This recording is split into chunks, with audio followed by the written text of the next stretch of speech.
एक बहुत बड़ी नदी थी। उस नदी के एक हिस्से में एक बतख का परिवार रहता था। उस हिस्से में जाना किसी भी शिकारी को आसान नहीं था। इसी कारण वो सारे बतख चैन की सांस ले रहे थे। उस बतख के परिवार में एक सयाना बतख था, बुद्धिमान और बहुत ही दूरदर्शी था।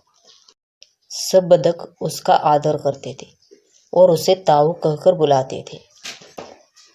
एक दिन उसने एक नन्ही सी बेल को नदी के किनारे देखा।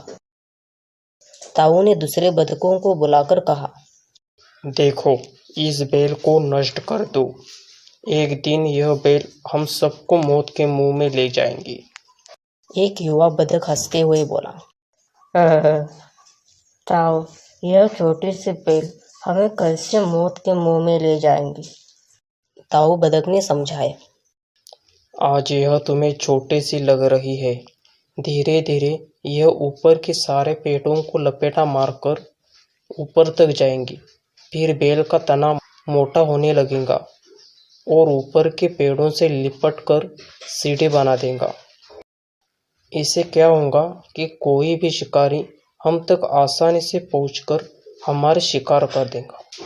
दूसरे बतख को यकीन न आया, एक छोटी सी बेल कैसे सीढ़ी बनेगी? तीसरा बतख बोला, ताऊ, तू तो एक छोटी सी बेल को खींचकर ज्यादा ही लंबा कर रहे हो।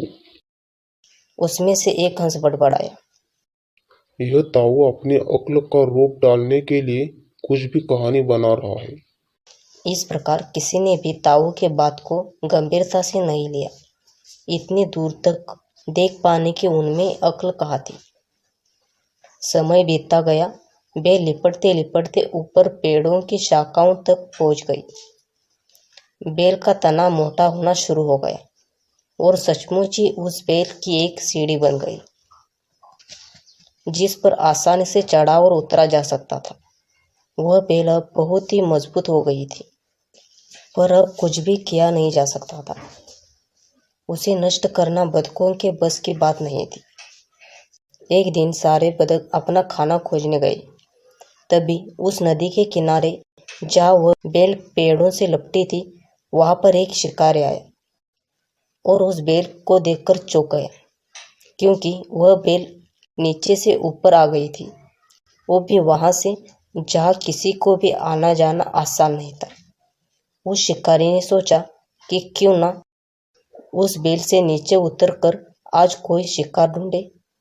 तभी वो बेल के सहारे से नीचे उतर गया और वहां पर अपना जाल बिछाकर वो वहां से निकल गया। शाम होते ही सारे बतख लौट आए। तभी वो सब उस शिकारी के जाल में फंस गए। जब वो जाल में फंस गए और फड़फड़ाने लगे, तब उन्हें ताऊ की बुद्धिमानी और दूरदर्शिता का पता लगा।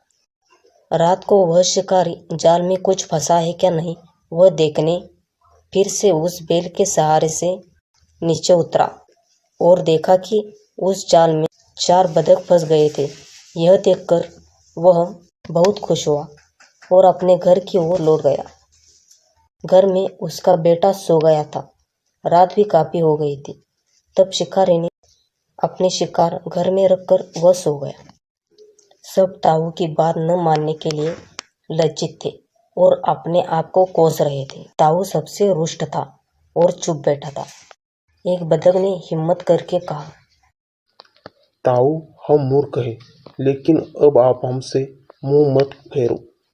दूसरा बतख बोला, इस संकट से निकलने की तरकीब अब ताऊ तुम ही हमको बता सकते हो। आगे हम तेरी कोई बात नहीं टालेंगे।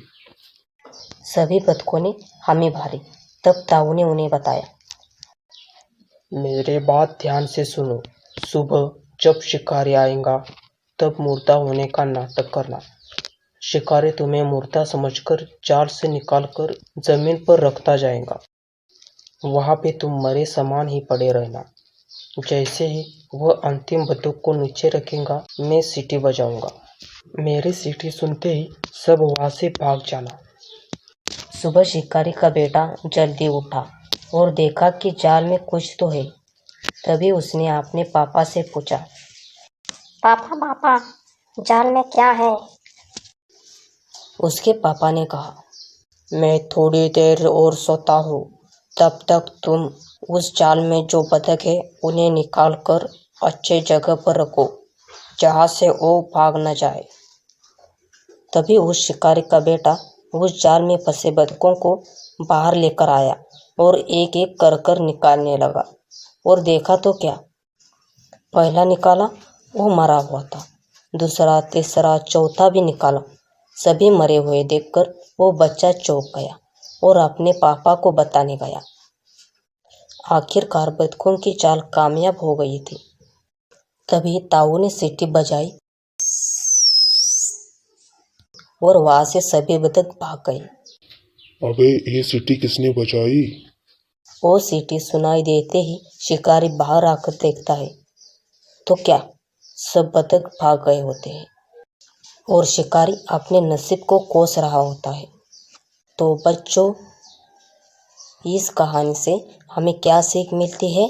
तो यह सीख मिलती है कि बुद्धिमानों की सलाह गंभीरता से लेनी चाहिए।